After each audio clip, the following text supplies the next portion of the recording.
Welcome to Saanvi exam ಅಕಾಡೆಮಿಗೆ ಎಲ್ಲರಿಗೂ ಆತ್ಮೀಯವಾದಂತಹ ಸ್ವಾಗತ.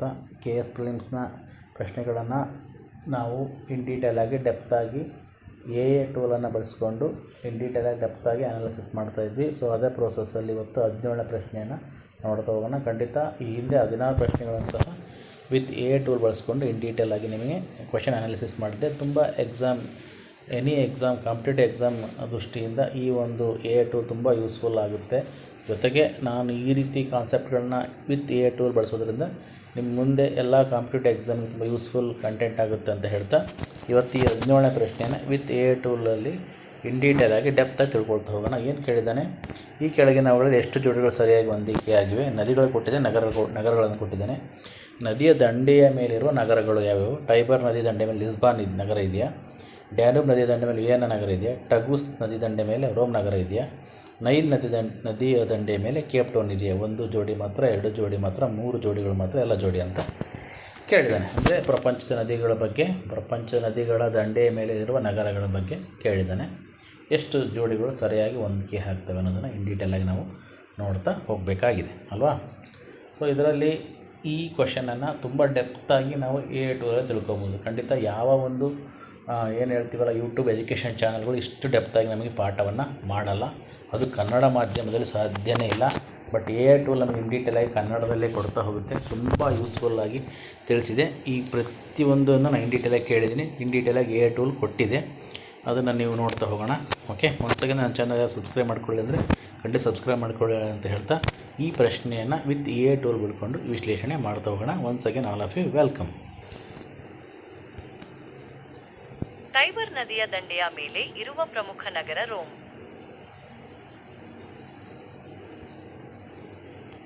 Tiber ನದಿಯು ಇಟಲಿಯ 3ನೇ ಅತಿ ಉದ್ದವಾದ ನದಿಯಾಗಿದ್ದು ದೇಶದ ಇತಿಹಾಸ ಮತ್ತು ಸಂಸ್ಕೃತಿಯಲ್ಲಿ ಮಹತ್ವದ ಸ್ಥಾನವನ್ನು ಹೊಂದಿದೆ.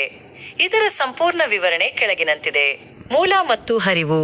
ಟೈಬರ್ ನದಿಯು ಅಪೆನ್ನೈನ್ ಪರ್ವತ ಶ್ರೇಣಿಯಲ್ಲಿ ಎಮಿಲಿಯಾ ರೊಮಾಗ್ನ ಪ್ರದೇಶದಲ್ಲಿರುವ ಮೌಂಟ್ ಫುಮಯೋಲೋ ಎಂಬಲ್ಲಿ ಹುಟ್ಟುತ್ತದೆ.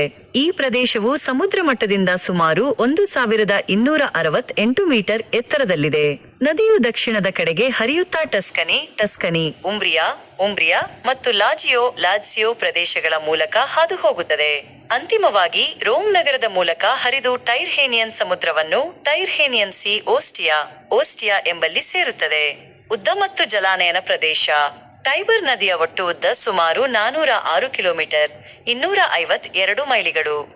ಇದರ ಜಲಾನಯನ ಪ್ರದೇಶವು ಸುಮಾರು 17,375 ಚದರ ಕಿಲೋಮೀಟರ್, 6,709 ಚದರ ಮೈಲಿಗಳು ವಿಸ್ತಾರವಾಗಿದೆ. ಪ್ರಮುಖ ಉಪನದಿಗಳು. ಟೈಬರ್ ನದಿಗೆ ಅನೇಕ ಉಪನದಿಗಳು ಸೇರಿಕೊಳ್ಳುತ್ತವೆ. ಅವುಗಳಲ್ಲಿ ಕೆಲವು ಪ್ರಮುಖವಾದವು: ಚಿಯಾಸಿಯೋ, ನೆರಾ, ಅನಿಯೆನೆ, ಪಾಗ್ಲಿಯಾ, ಟೋಪಿನೋ. ಐತಿಹಾಸಿಕ ಮತ್ತು ಸಾಂಸ್ಕೃತಿಕ ಮಹತ್ವ. ಟೈಬರ್ ನದಿಯು ರೋಮ್ ನಗರದ ಬೆಳವಣಿಗೆಯಲ್ಲಿ ನಿರ್ಣಾಯಕ ಪಾತ್ರವನ್ನು ವಹಿಸಿದೆ. ರೋಮನ್ ದಂತಕಥೆಗಳ ಪ್ರಕಾರ ರೋಮುಲಸ್ ಮತ್ತು ರೀಮಸ್ ಎಂಬ ಸಹೋದರರು ಈ ನದಿಯ ದಡದಲ್ಲೇ ರೋಮ್ ನಗರವನ್ನು ಸ್ಥಾಪಿಸಿದರು. ಪ್ರಾಚೀನ ರೋಮ್ ಸಾಮ್ರಾಜ್ಯಕ್ಕೆ ಈ ನದಿಯು ಒಂದು ಪ್ರಮುಖ ಜಲಮಾರ್ಗವಾಗಿತ್ತು. ಸರಕುಗಳನ್ನು ಸಾಗಿಸಲು ಮತ್ತು ವ್ಯಾಪಾರವನ್ನು ಸುಗಮಗೊಳಿಸಲು ಇದನ್ನು ಬಳಸಲಾಗುತ್ತಿತ್ತು. ಟೈಬರ್ ನದಿಯು ರೋಮ್ನ ಜೀವನ ಮತ್ತು ಸಂಸ್ಕೃತಿಯೊಂದಿಗೆ ಆಳವಾಗಿ ಬೆಸೆದುಕೊಂಡಿದೆ. ಅನೇಕ ಕಲೆ, ಸಾಹಿತ್ಯ ಮತ್ತು ಸಂಗೀತ ಕೃತಿಗಳಲ್ಲಿ ಇದರ ಉಲ್ಲೇಖವಿದೆ. ವ್ಯಾಟಿಕನ್ ನಗರವು ಕೂಡ ಟೈಬರ್ ನದಿಯ ದಡದಲ್ಲಿದೆ. ಪ್ರಸ್ತುತ ಪರಿಸ್ಥಿತಿ. ಇಂದು ಟೈಬರ್ ನದಿಯು ನೀರಾವರಿ, ವಿದ್ಯುತ್ ಉತ್ಪಾದನೆ ಮತ್ತು ಕೈಗಾರಿಕಾ ಉದ್ದೇಶಗಳಿಗಾಗಿ ಬಳಸಲ್ಪಡುತ್ತದೆ. ಆದಾಗ್ಯೂ ಮಾಲಿನ್ಯ ಮತ್ತು ನೀರಿನ ಗುಣಮಟ್ಟದ ಸಮಸ್ಯೆಗಳು ನದಿಗೆ ಸವಾಲಾಗಿವೆ. ಪ್ರಮುಖ ಲಕ್ಷಣಗಳು. ರೋಮ್ ನಗರದ ಮೂಲಕ ಹಾದು ಹೋಗುವಾಗ ನದಿಯು ಅನೇಕ ಐತಿಹಾಸಿಕ ಸೇತುವೆಗಳ ಕೆಳಗಿಂದ ಹರಿಯುತ್ತದೆ. ಅವುಗಳಲ್ಲಿ ಪಾಂಟೆ ಸ್ಯಾಂಟೆಂಜೆಲೋ ಮತ್ತು ಪೊಂಟೆ ಸಿಸ್ಟೋ ಪ್ರಮುಖವಾದವು. ನದಿಯ ದಡದಲ್ಲಿ ಅನೇಕ ಉದ್ಯಾನವನಗಳು ಮತ್ತು ಹಸಿರು ಪ್ರದೇಶಗಳಿವೆ. ಇದು ನಗರದ ಜನರಿಗೆ ವಿಹಾರಕ್ಕೆ ಸೂಕ್ತವಾದ ಸ್ಥಳವಾಗಿದೆ. ಒಟ್ಟಾರೆಯಾಗಿ ಟೈಬರ್ ನದಿಯು ಇಟಲಿಯ ಒಂದು ಪ್ರಮುಖ ನದಿಯಾಗಿದ್ದು ಭೌಗೋಳಿಕವಾಗಿ, ಐತಿಹಾಸಿಕವಾಗಿ ಮತ್ತು ಸಾಂಸ್ಕೃತಿಕವಾಗಿ ಮಹತ್ವದ ಸ್ಥಾನವನ್ನು ಹೊಂದಿದೆ. ರೋಮ್ ನಗರದ ಹೃದಯ ಭಾಗದಲ್ಲಿ ಹರಿಯುವ ಈ ನದಿಯು ಇಟಲಿಯ ಗತಕಾಲದ ವೈಭವವನ್ನು ಇಂದಿಗೂ ನೆನಪಿಸುತ್ತದೆ.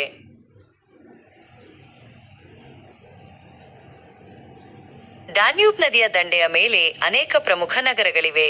ಅವುಗಳಲ್ಲಿ ಕೆಲವು ಮುಖ್ಯವಾದವುಗಳು ಇಲ್ಲಿವೆ: ಜರ್ಮನಿ, ಡೊನೌಶಿಂಗನ್, ಮೂಲ Ulm, Regensburg, Passau, Austria, Linz, Vienna, Wien, Slovakia, Bratislava, Hungary, Budapest, Serbia, Novi Sad, Belgrade, Bulgaria, Vidin, Lom, Ruse, Silistra, Romania, Calafat, Turnu, Severin, Galati, Tulcea, Ukraine, Izmail, Kilia ಇವು Danube ನದಿಯ ದಂಡೆಯ ಮೇಲಿರುವ ಕೆಲವು ಪ್ರಮುಖ ನಗರಗಳು. ಈ ನದಿಯು ಅನೇಕ ದೇಶಗಳ ಮೂಲಕ ಹರಿಯುವುದರಿಂದ ದಾರಿಯುದ್ದಕ್ಕೂ ಇನ್ನೂ ಅನೇಕ ಪಟ್ಟಣಗಳು ಮತ್ತು ಹಳ್ಳಿಗಳು ಕಂಡುಬರುತ್ತವೆ.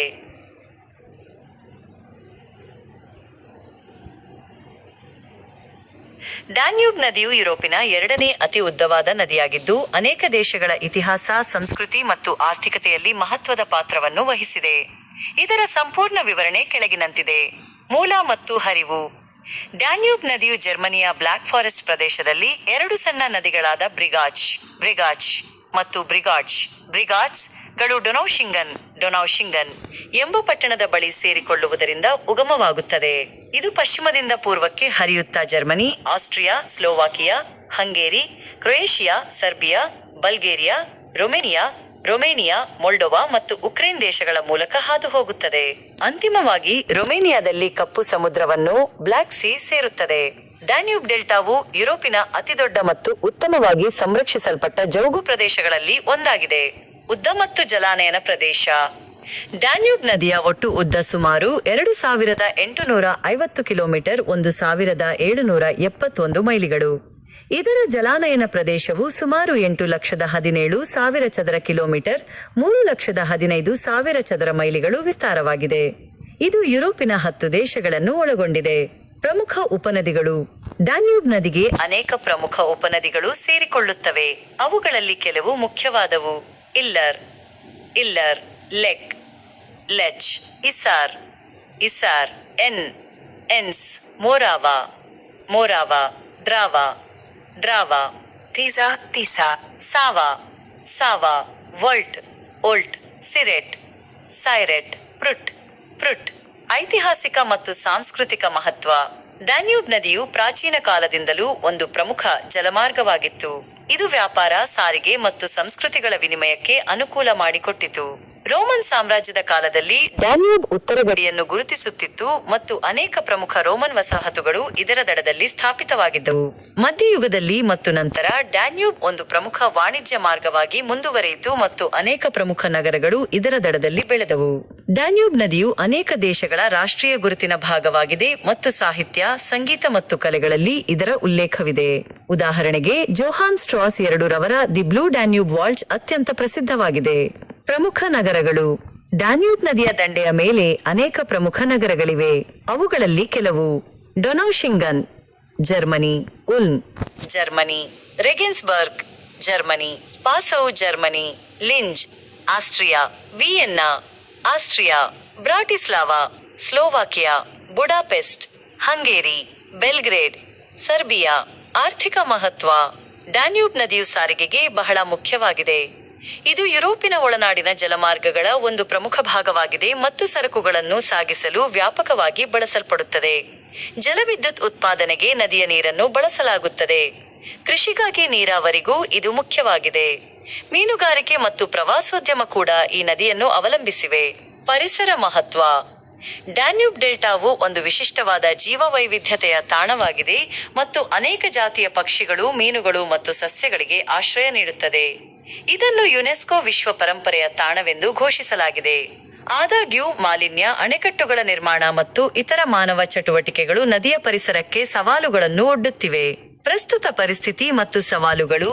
ಇಂದು ಡ್ಯಾನ್ಯೂಬ್ ನದಿಯು ಮಾಲಿನ್ಯ, ಹವಾಮಾನ ಬದಲಾವಣೆ ಮತ್ತು ನೀರಿನ ನಿರ್ವಹಣೆಯಂತಹ ಸಮಸ್ಯೆಗಳನ್ನು ಎದುರಿಸುತ್ತಿದೆ. ಯುರೋಪಿಯನ್ ಒಕ್ಕೂಟ ಮತ್ತು ಇತರ ಅಂತರರಾಷ್ಟ್ರೀಯ ಸಂಸ್ಥೆಗಳು ನದಿಯ ಪರಿಸರವನ್ನು ರಕ್ಷಿಸಲು ಮತ್ತು ಸುಸ್ಥಿರ ಬಳಕೆಯನ್ನು ಉತ್ತೇಜಿಸಲು ಕಾರ್ಯನಿರ್ವಹಿಸುತ್ತಿವೆ. ಒಟ್ಟಾರೆಯಾಗಿ ಡ್ಯಾನ್ಯೂಬ್ ನದಿಯು ಯುರೋಪಿನ ಒಂದು ಪ್ರಮುಖ ನದಿಯಾಗಿದ್ದು, ಭೌಗೋಳಿಕವಾಗಿ, ಐತಿಹಾಸಿಕವಾಗಿ, ಸಾಂಸ್ಕೃತಿಕವಾಗಿ ಮತ್ತು ಆರ್ಥಿಕವಾಗಿ ಮಹತ್ವದ ಪಾತ್ರವನ್ನು ವಹಿಸಿದೆ. ಇದು ಅನೇಕ ದೇಶಗಳ ಜೀವನ ಮತ್ತು ಅಭಿವೃದ್ಧಿಗೆ ಅವಿಭಾಜ್ಯ ಅಂಗವಾಗಿದೆ.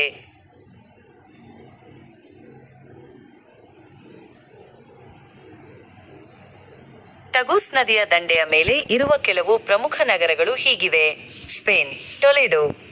ಟೊಲೆಡೋ, ಅರಾಂಜುಯೆಜ್, ಅರಂಜುಯೆಸ್, ತಾಲವೇರಾ ಡೆ ಲಾ ರೀನಾ, ತಾಲವೇರಾ ಡೆ ಲಾ ರೀನಾ, ಅಲ್ಕಾಂಟಾರಾ, ಅಲ್ಕಾಂಟಾರಾ, ಪೋರ್ಚುಗಲ್. ಲಿಸ್ಬನ್, ಲಿಸ್ಬನ್ ನದಿಯ ಮುಖಭಾಗದಲ್ಲಿ. ಸ್ಯಾಂಟಾರೆಮ್, ಸಂತಾರೆಮ್. Villa franca D ಕ್ಸಿರಾ, villa franca ದೆ ಶಿರಾ. ಅಬ್ರಾಂಟೆಸ್, ಅಬ್ರಾಂಟೆಸ್. ಕಾಸ್ಟೆಲೋ ಬ್ರಾಂಕೋ, ಕಾಸ್ಟೆಲೋ ಬ್ರಾಂಕೋ ನೇರವಾಗಿ ದಂಡೆಯ ಮೇಲಿಲ್ಲದಿದ್ದರೂ ಹತ್ತಿರದಲ್ಲಿದೆ. ಇವು ಟಗೂಸ್ ನದಿಯ ದಂಡೆಯ ಮೇಲಿರುವ ಕೆಲವು ಪ್ರಮುಖ ನಗರಗಳು. ನದಿಯು ಸ್ಪೇನ್ ಮತ್ತು ಪೋರ್ಚುಗಲ್ ದೇಶಗಳ ಮೂಲಕ ಹರಿಯುವುದರಿಂದ ದಾರಿಯುದ್ದಕ್ಕೂ ಇನ್ನೂ ಅನೇಕ ಪಟ್ಟಣಗಳು ಮತ್ತು ಹಳ್ಳಿಗಳು ಕಂಡುಬರುತ್ತವೆ. ಲಿಸ್ಬನ್ ನಗರವು ನದಿಯು ಅಟ್ಲಾಂಟಿಕ್ ಸಾಗರವನ್ನು ಸೇರುವ ಸ್ಥಳದಲ್ಲಿದೆ.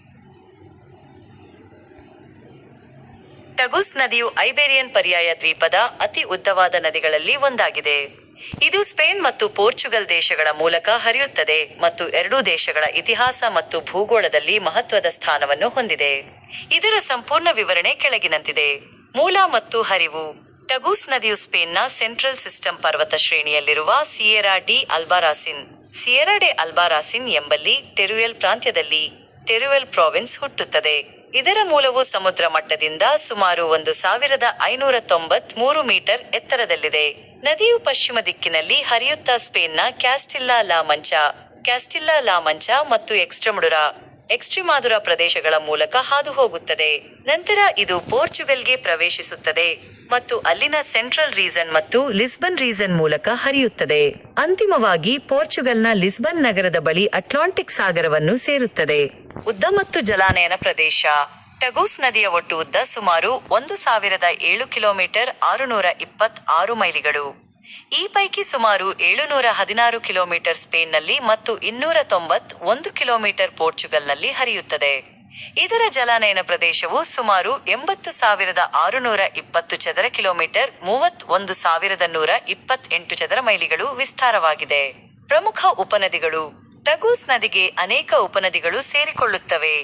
ಅವುಗಳಲ್ಲಿ ಕೆಲವು ಮುಖ್ಯವಾದವು. ಸ್ಪೇನ್ನಲ್ಲಿ ಜರಾಮಾ, ಜರಾಮಾ, ಗ್ವಾಡರಾಮಾ, ಗ್ವಾಡರಾಮಾ, ಅಲ್ಬೆರ್ಚೆ, ಅಲ್ಬರ್ಚೆ, theatre, theatre, ಅಲ್ಗೊಡೋರ್, ಅಲ್ಗೊಡೋರ್.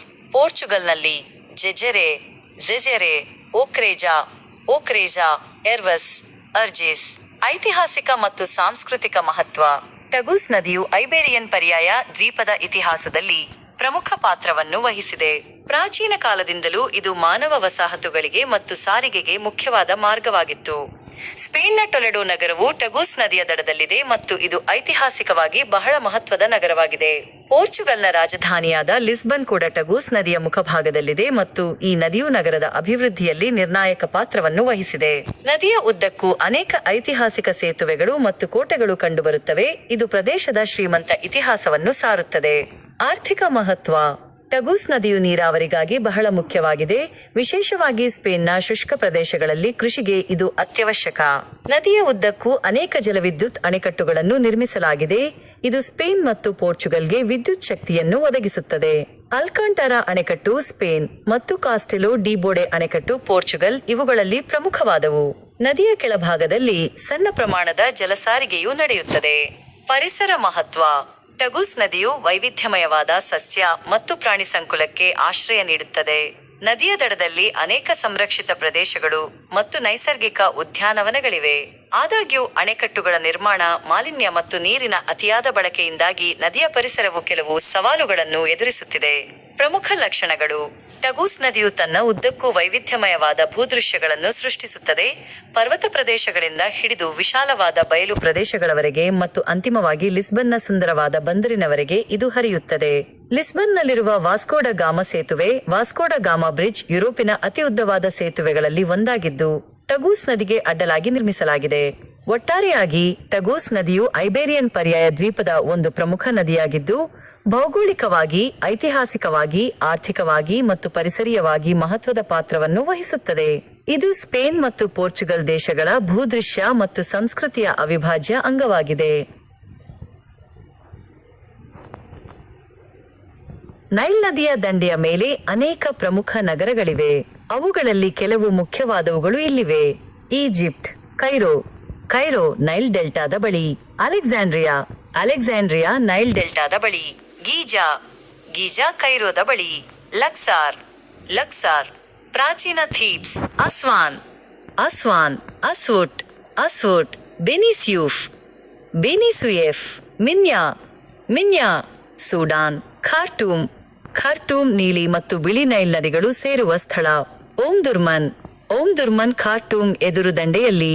Port Sudan, port Sudan ನೇರವಾಗಿ ದಂಡೆಯ ಮೇಲಿಲ್ಲದಿದ್ದರೂ ನೈಲ್ನಿಂದ ಸಂಪರ್ಕ ಹೊಂದಿದೆ. ವಾಡಿ ಹಾಲ್ಫಾ, ವಾಡಿ ಹಾಲ್ಫಾ, ಡೊಂಗೋಲಾ, ಡೊಂಗೋಲಾ, ದಕ್ಷಿಣ ಸೂಡಾನ್. ಜುಬಾ, ಜುಬಾ ಬಿಳಿ ನೈಲ್ ನದಿಯ ದಂಡೆಯ ಮೇಲೆ. Uganda, ginger, ginger Victoria ಸರೋವರದಿಂದ Nile ನದಿ ಹೊರಡುವ ಸ್ಥಳದ ಬಳಿ. ಎಂಟೆಬ್ಬೆ, ಎಂಟೆಬ್ ವಿಕ್ಟೋರಿಯಾ ಸರೋವರದ ದಂಡೆಯ ಮೇಲೆ ನೈಲ್ನಿಂದ ಹತ್ತಿರದಲ್ಲಿದೆ. ಇಥಿಯೋಪಿಯಾ. ಬಹಿರ್ದಾರ್, ಬಹಿರ್ದಾರ್ ತಾನಾ ಸರೋವರದ ದಕ್ಷಿಣ ತೀರದಲ್ಲಿ ನೀಲಿ ನೈಲ್ನ ಮೂಲದ ಬಳಿ. ಇವು ನೈಲ್ ನದಿಯ ದಂಡೆಯ ಮೇಲಿರುವ ಕೆಲವು ಪ್ರಮುಖ ಮತ್ತು ಗಮನಾರ್ಹ ನಗರಗಳು. ನದಿಯು ತನ್ನ ಉದ್ದಕ್ಕೂ ಅನೇಕ ದೇಶಗಳ ಮೂಲಕ ಹರಿಯುವುದರಿಂದ ದಾರಿಯುದ್ದಕ್ಕೂ ಇನ್ನೂ ಅನೇಕ ಪಟ್ಟಣಗಳು ಮತ್ತು ಹಳ್ಳಿಗಳು ಕಂಡುಬರುತ್ತವೆ.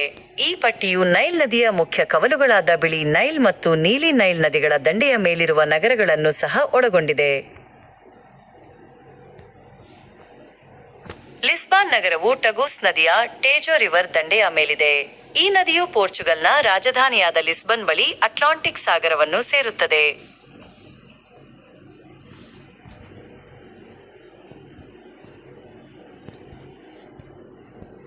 ಕೇಪ್ ಟೌನ್ ನಗರವು ಯಾವುದೇ ನಿರ್ದಿಷ್ಟ ನದಿಯ ದಂಡೆಯ ಮೇಲೆ ಇಲ್ಲ.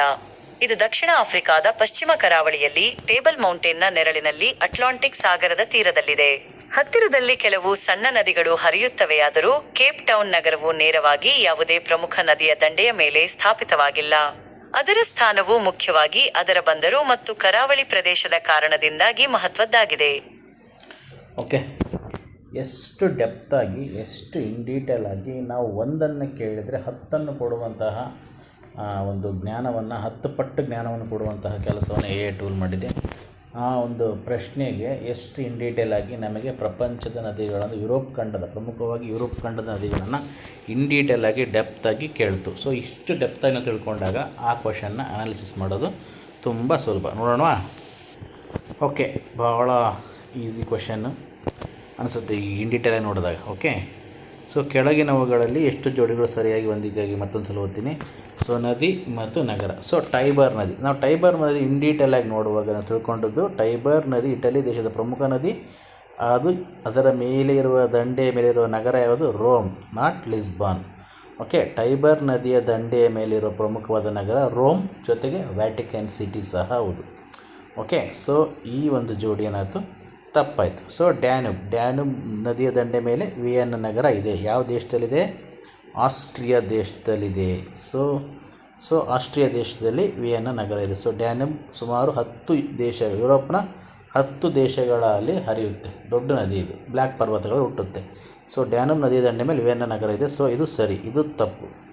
ಓಕೆ, ನೆಕ್ಸ್ಟ್ ಟಗೂಸ್ ನದಿ ದಂಡೆ ಮೇಲೆ ರೋಮ್ ನಗರವಿದೆಯಾ? ಇಲ್ಲ. ಟಗೂಸ್ ನದಿ ದಂಡೆ ಮೇಲೆ ಲಿಸ್ಬಾನ್ ನಗರವಿದೆ. ಸೊ ಇದು ಒಂದು ತೀರ ನಗರ, ಕಡಲ ತೀರ ನಗರ, ಅಟ್ಲಾಂಟಿಕ್ ಸಾಗರವನ್ನು ಸೇರುವ ನದಿ. ಓಕೆ, ಲಿಸ್ಬಾನ್ ನಗರ ಇರೋದು ಟಗೂಸ್ ನದಿಯ ದಂಡೆ ಮೇಲೆ, ಸ್ಪೇನ್ ಮತ್ತು ಪೋರ್ಚುಗಲ್. ಎಷ್ಟು ಇನ್ ಡೀಟೇಲಾಗಿ ಕೊಡ್ತಲ್ವ. ಇನ್ನು ನೈಲ್ ನದಿ ದಂಡೆ ಮೇಲೆ ಯಾವುದೇ ಕಾರಣಕ್ಕೂ ಕೇಪ್ ಟೌನ್ ನಗರ ಇಲ್ಲ. ಇದು ದಕ್ಷಿಣ ಆಫ್ರಿಕಾದ ರಾಜಧಾನಿ ಕೇಪ್ ಟೌನು, ನೈಲ್ ನದಿ ದಂಡೆ ಮೇಲಿಲ್ಲ. ಸೊ ಕೇಪ್ ಟೌನ್ ಯಾವುದೇ ರೀತಿ ನದಿ ದಂಡೆ ಮೇಲಿಲ್ಲ, ಇದು ಸಮುದ್ರ ತೀರದ ಕರಾವಳಿಯಲ್ಲಿ ಇದೆ. ಸೊ ಹಾಗಾಗಿ ಇಲ್ಲಿ ಆನ್ಸರ್ ಏನಾಗುತ್ತೆ? ಇದು ತಪ್ಪು, ಇದು ಸರಿ, ಇದು ತಪ್ಪು, ಇದು ತಪ್ಪು. ಸೊ ಆನ್ಸರ್ ಒಂದು ಜೋಡಿ ಮಾತ್ರ. ಓಕೆ, ಇಲ್ಲಿ ಕ್ವಶನ್ ಅನಾಲಿಸಿಸನ್ನು ನಾವು ಹೇಗೆ ಇನ್ ಡೀಟೇಲಾಗಿ ವಿತ್ ಎ ಟೂಲ್ ಬಳಸ್ಕೊಂಡು ಮಾಡಿದ್ವಿ ಅನ್ನೋದು ವೆರಿ ಇಂಪಾರ್ಟೆಂಟ್ ಆಗುತ್ತೆ. ಖಂಡಿತ ಅದು ನೀವು ಮತ್ತೆ ವೀಡಿಯೋಸ್ ನೋಡೋದ್ರಿಂದ ಖಂಡಿತ ತುಂಬ ಇನ್ ಡೀಟೇಲಾಗಿ ಡೆಪ್ತಾಗಿ ನಿಮಗೆ ನಾಲೆಡ್ಜ್ ಸಿಗ್ತಾ ಹೋಗುತ್ತೆ. ಯಾಕೆಂದರೆ ಯಾವುದೇ ಒಂದು ಕಾಂಪಿಟೇಟಿವ್ ವೀಡಿಯೋಸ್, ಕಾಂಪಿಟೇಟಿವ್ ಚಾನಲ್ಸ್ಗಳು, ಎಕ್ಸಾಮ್ ಚಾನಲ್ಸ್ಗಳು ಖಂಡಿತ ಇನ್ ಡೀಟೇಲಾಗಿ ಇಷ್ಟು ಡೆಪ್ತಾಗಿ ಹೇಳೋದಿಲ್ಲ. ಬಟ್ ಅವರು ಏನು ಹೇಳ್ತಾರೆ, ತುಂಬ ಎಕ್ಸ್ಪ್ಲನೇಷನ್ ಜಾಸ್ತಿ ಇರುತ್ತೆ, ಬಟ್ ಇನ್ಫಾರ್ಮೇಷನ್ ಕಡಿಮೆ ಇರುತ್ತೆ. ಸೊ ಹಾಗಾಗಿ ನೀವು ಎ ಟೂಲನ್ನು ಬಳಸ್ಕೊಂಡು ನಿಮ್ಮ ಒಂದು ಎಕ್ಸಾಮ್ ಆಸ್ಪರೆಂಟ್ಸು ಏನು ಮಾಡಿ, ಕಾಂಪಿಟೇಟಿವ್ ಎಕ್ಸಾಮ್ಸ್ಗೆ ಓದಿ. ಜೊತೆಗೆ ನಾನು ಎ ಟೂಲ್ ಬಳಸ್ಕೊಂಡೆ ಎಲ್ಲ ಕ್ವಶನ್ಸ್ಗಳನ್ನ ಅನಾಲಿಸಿಸ್ ಮಾಡ್ತಾ ಹೋಗ್ತೀನಿ. ತುಂಬ ಡೆಪ್ತಾಗಿ ನಿಮಗೆ ಸಹ ಸಿಗುತ್ತೆ ಅನ್ನೋದಕ್ಕೋಸ್ಕರ ಆ ವೀಡಿಯೋಸ್ಗಳನ್ನ ಸಹ ಮಾಡ್ತೀನಿ. ಖಂಡಿತ ಈ ವೀಡಿಯೋಸ್ಗಳನ್ನ ಸಹ ಸದುಪಡಿಸ್ಕೊಳ್ಳಿ ಅಂತ ಹೇಳ್ತಾ ಈ ಪ್ರಶ್ನೆ ಅನಾಲಿಸಿಸ್ನ ವಿತ್ ಎ ಟೂಲೊಂದಿಗೆ ಇಲ್ಲಿ ಮುಗಿಸ್ತಿದ್ದೀನಿ. Once again all of you thank you. ಹಾಗೆ ನನ್ನ ಚಾನಲ್ ಸಬ್ಸ್ಕ್ರೈಬ್ ಮಾಡ್ಕೊಳ್ಳಿ ಅಂದರೆ ಖಂಡಿತ ಸಬ್ಸ್ಕ್ರೈಬ್ ಮಾಡ್ಕೊಳ್ಳಿ ಅಂತ ಹೇಳ್ತಾ ಈ ಕ್ಲಾಸ್ನ ಇಲ್ಲಿ ಮುಗಿಸ್ತೀನಿ. Once again all of you thank you.